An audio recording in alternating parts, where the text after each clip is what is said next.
Okay, it seems that I have found the issue. This CX5 2.2 Skyactiv diesel Mazda came for warranty work, which I'll explain what it will be. I done the oil strainer on this one and it's leaking oil from the oil pan, so I need to reseal that. I'll show you where it is usually leaking from underneath the oil pan. There are two spots, so I need to make sure that you properly seal them, which I obviously, it looks like I didn't. So I'm going to do that, rectify that issue, remove the oil pan, drain the oil obviously first, fill back with new oil, and show you how I remove the old seal, how to seal it, and how I clean the surfaces, and then the tightening torque and the tightening order of the oil pan bolts for this car. So I'm not going to bother you with removal of the parts like how it is done. I'm going to do that off camera because I already have a lot of videos on it, so feel free to watch my channel because I have seriously a lot of in-depth detailed video on every bolt and every nut which has to be removed, and even the clamps, like how do you undo them. So go there and check them out, and then feel free to leave a like, comment, share, subscribe, whichever is convenient for you. So I'll be back with revealing how it looks like after, I don't know what's the mileage, I'll check the mileage, so I'll reveal how it looks like after that mileage. So let's see how the intake ports look like after I remove the intake manifold.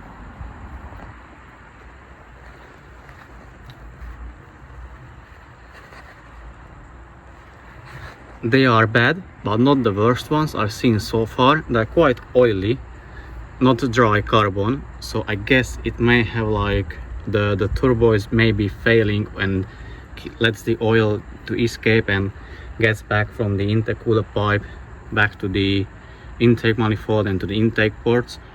And let's see how the intake manifold looks like. Again, not the worst, but oily as well.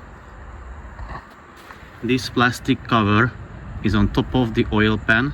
It is held by these kind of plastic screws, Phillips head. So unbolt them or undo them, you can remove this plastic cover.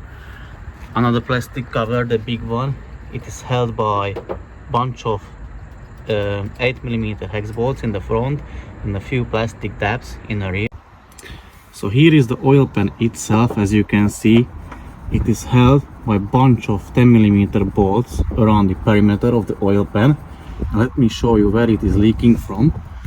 It usually leaks from this area and this area because the engine is slightly tilted to the back of the car, so it's like a little bit this when it's in standstill on the level surface. And if you reseal it, they here have oil passages here and here, so even though when you reseal it, oil comes down there, like a remaining oil in the engine gets there, and it doesn't let the seal to properly do its job. That's why it is leaking most of the time. It happened to me before as well, so don't worry if it happens to you. So what I'm going to do, remove the bolts. I don't know, maybe there are 20, 22, 23 of them. So remove the bolts.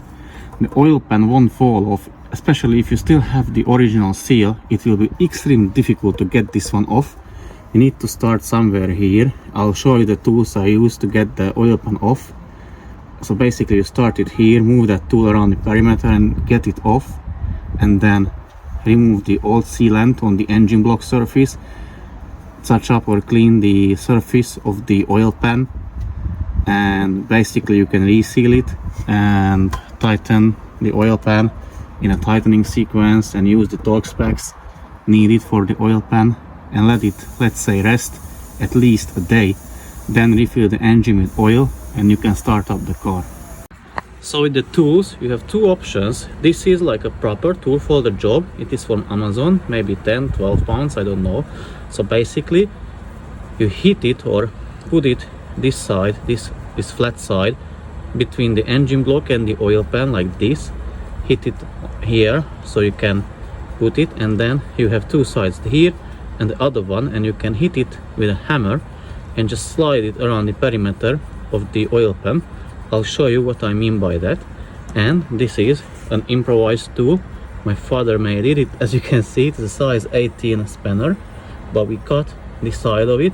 So basically we put the sharp side, sharp edge between the engine block and the oil pan, and use the bottom as a leverage. So we put it this way and try to separate the oil pan from the engine block. So let me show you what I mean by that. Okay, so we are underneath, and in our case I'm going to use the improvised method, but I'll show you the proper one. So basically this is the tool. You wedge it in here, hit the end so it goes all the way in as it can, and then you can start hitting on either side, one or the other one, and just move it around the perimeter of the engine block and try to separate the oil pan from the engine block. But I'm going to use this method, like wedge this end of the spanner, the cut spanner there, and just wedge it off. This is, it seems, or it is working a lot better for us, or for me, than the proper tool, because really it is really stuck. If it's the original oils, the seal on the oil pan, it is really stuck to the engine block. In my case it may not have been the issue. I don't want to try it, so I do it off camera, removing the oil pan, because it may fall on my head, or it can still, I don't know, I don't want to cause a whole lot of mess, so I'll do it off camera, and I'm going to use this method. So here are the results of the carbon cleaning of the walnut busting of Charles Mazda. So this is the after result.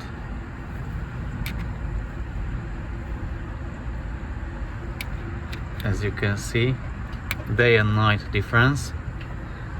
And I'm still waiting for the rest of the parts to get cleaned. So once they are, I'll report back and show you how they look like after the cleaning as well.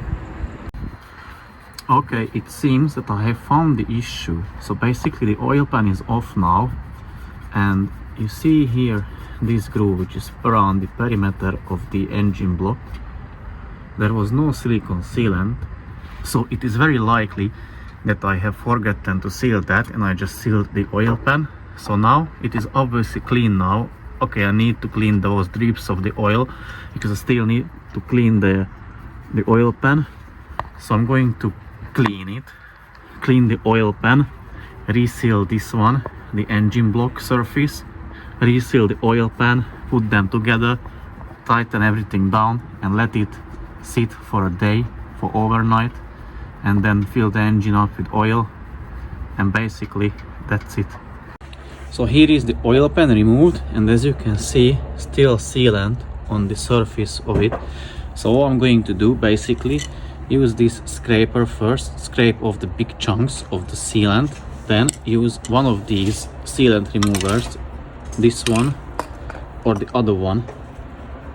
It's a very good one. So basically just spray on it, leave it, let's say, for 5-10 minutes, and I'm going to use a wire brush, this brass wire brush, and clean the surface. Obviously empty the rest of the oil pan, so the oil, whatever residue is there, so empty that, clean it, wipe it, and then don't forget about the bolts. So make sure the threads of the bolts are clean, so because you don't want to make the engine block crack because of the remaining sealant on the threads of the bolts.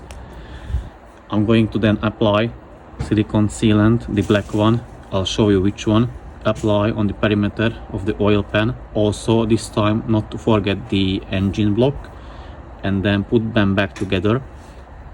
Hand tight all of the bolts, so put back all of the bolts the same time, and then start tightening them. So don't do it one by one. So let's say this one is the first bolt you have to tighten to the specific torque specs. Don't do just tighten this one, putting back the other one, and this and that, because you will either cross thread them, or you won't be able to align the bolts with the holes. So put all the bolts back, tighten them by hand, and then start to tighten them around the perimeter. The oil pan is clean now, inside and the surface as well. I can seal it, so I'm going to use this, the black gasket marker from Vince. I prefer this one or Victorine's. So basically apply sealant on the surface of the oil pan, and again don't forget the engine block, as I did the other time. Okay, now the oil pan is back, all the bolts are tightened, to 11 Newton meters in the tightening sequence. So now I can wait one night and then fill up the engine with oil. In the meantime, I can assemble the things, the intake manifold and the EGR parts back together, and then finally I can start up the car and check for leaks and if everything is working properly, and then I can hand the car back to the owner.